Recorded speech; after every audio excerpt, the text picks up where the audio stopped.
Hello aspirants, इसमें शोक होता senior nursing superintendent NF rally. और आप सब लोगों को बता दूं मैं कि आरआरबी ने कल दैट इज 10 अक्टूबर को एक एनुअल कैलेंडर रिलीज कर दिया है। ये जो नोटिस है वो रियल नोटिस है। आप लोगों के लिए अच्छा खबर है कि आरआरबी अभी एवरी ईयर एग्जाम कंडक्ट करने जा रहे हैं। मैंने 9 अगस्त को ये जो वीडियो में मैंने आप लोगों को बताया था कि every year RRB exam conduct करने जा रहे हैं। ये बात मैंने आप लोगों को 9 अगस्त में आप लोगों को बता दिया था। और अकॉर्डिंगली देखिए आप लोग सब लोगों के सामने अभी एनुअल कैलेंडर आ गया है। साथ में आपको बताऊंगा कि आपका इस बार का जो एग्जाम होने वाला है 2024 का कब एग्जाम हो सकता है, सब कुछ इस वीडियो में बता रहा हूँ। वीडियो का अंत तक जरूर रहना। लाइक के साथ साथ सब्सक्राइब बटन को भी क्लिक कर देना प्लीज। ओके, एक्चुअली आरआरबी ने एवरी ईयर एग्जाम कंडक्ट करने जा रहा है। 24 का जो नोटिफिकेशन आया तो वहां पे लिखा था कि नो मोर वेटिंग लिस्ट नहीं, आरआरबी नहीं रखेगा। Every year new exam conduct करेगा। जैसे कि अब मेरा टाइम पे क्या हुआ था, 2019 में एक बार एग्जाम कंडक्ट हुआ है और बहुत दिनों तक नियर अबाउट 4-5 ईयर्स तक वेटिंग लिस्ट से कैंडिडेट को बुलाया गया था। लेकिन अभी ऐसा नहीं होगा, एवरी ईयर वैकेंसीज होगा। वैकेंसीज आ रहा है एवरी ईयर। और वहां पे क्या लिखा हुआ था स्पेशली हमारा पैरामेडिकल के लिए कि 2026 तक कितना वैकेंसीज हो रेलवे के चाहिए, वो असेसमेंट होने के बाद मतलब आपको 25 का जुलाई सितंबर के अंदर पे आपका नोटिफिकेशन रिलीज हो जाएगा। लेकिन नोटिफिकेशन में जो वैकेंसीज आएगा वो 2026 का कितना वैकेंसीज चाहिए अकॉर्डिंग टू दैट वैकेंसीज आएगा। कितना एडवांस हो रहा है। और मुझे सोच मतलब एक्चुअली मैं सोच भी नहीं पा रहा हूँ आरआरबी एवरी ईयर एग्जाम का कैलेंडर नोटिफिकेशन कब निकल रहा है, एग्जाम कब होगा, रिजल्ट कब निकलेगा, ये सब कुछ एक कैलेंडर निकाल के कर रहा है। एक्चुअली हम लोगों ने ये सब कभी देखा ही नहीं था, तो ऐसा हो गया कि बिलीव ही नहीं हो रहा है कि ऐसा भी हो सकता है बोल के। क्योंकि एक बार आरआरबी एग्जाम लेने से 5 साल तक हम लोग वेट करते थे। बहुत सारे एग्जाम है, ग्रुप डी एनटीपीसी का, वो ज्यादा टाइम वेट करना पड़ता था। तो आप लोगों के लिए सबसे अच्छी बात है कि आपका एग्जाम 2025 को भी होगा और जुलाई सितंबर का बीच में आपका नोटिफिकेशन निकल जाएगा और ईयर का एंडिंग में आपका एग्जाम कंडक्ट किया जाएगा नेक्स्ट ईयर पे। तो ये हो गया कैलेंडर के बारे में। लेकिन इस बार का जो एग्जाम होगा वो कब हो सकता है आप लोगों को मैं बता दूं। इस बार का जो एग्जाम होगा, शायद आपका एग्जाम 95% मार्च में होगा। शायद आपका एग्जाम, शायद बता रहा हूँ मैं, कोई कंफर्मेशन कोई ऐसा नहीं बता रहा हूँ, शायद आपका एग्जाम मार्च में होगा।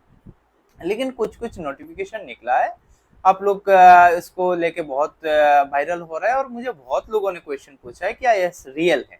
तो अगर आप पूछेंगे क्या ये रियल है तो मैं बताऊंगा रियल नहीं है। क्योंकि पैरामेडिकल कैटेगरीज के लिए आरआरबी ने ऑफिशियल कोई डेट, एग्जाम डेट नहीं बताया। पैरामेडिकल कैटेगरीज के लिए कोई डेट नहीं बताया।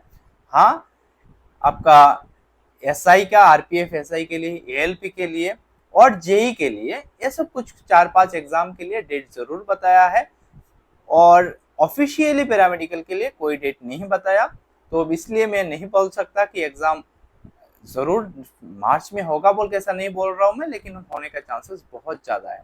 लेकिन आप ऐसा मत सोचना कि आपके पास में और 4-5 मंथ बाकी है, ऐसा बिल्कुल नहीं सोचना है। आपको दिसंबर जनवरी में पकड़ के आपको प्रिपरेशन करना है कि आपका अगर एग्जाम जनवरी में हो जाता है तो आप एग्जाम देने के लिए तैयार हो।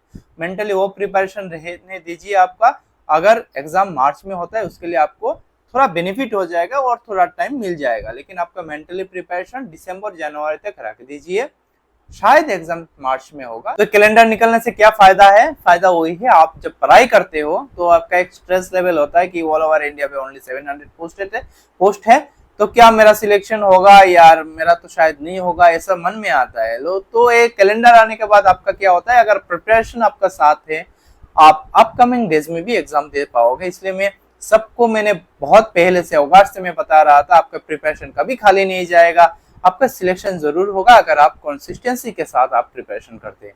तो आरआरबी भी एवरी ईयर आपका एग्जाम ला रहा है, आप अगर प्रिपरेशन कंटिन्यू रखेंगे आपका सिलेक्शन तो जरूर होगा। इसमें साथ में ये भी नहीं सोचना है कि यार ठीक है मैं थोड़ा रिलैक्स हो जाता हूँ, इस बार अगर नहीं हो रहा है तो नेक्स्ट बार हो जाएगा, ऐसा बात भी नहीं है। आपको बिल्कुल, आप कोई रिलैक्सेशन में नहीं दे रहा हूँ आपको 6 मंथ तक।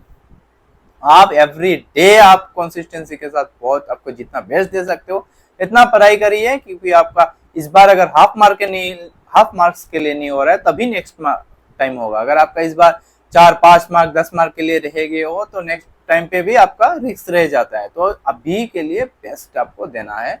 हाँ, अगर नहीं हो रहा है तो नेक्स्ट टाइम आपके पास ऑप्शन है। ARRB ने आप लोगों का एक अच्छा ऑप्शन आपका हाथ में दे दिया है। और एक अच्छी बात आप सब लोगों के लिए कि नॉट सेट का जो एग्जाम होगा उसमें जो वैकेंसी आएगा उसमें ESIC का भी एग्जाम होगा। जो और एक अच्छी बात क्या है, जो ESIC के लिए हमें 4 to 5 years वेट करना पड़ता था वो भी नहीं करना पड़ेगा।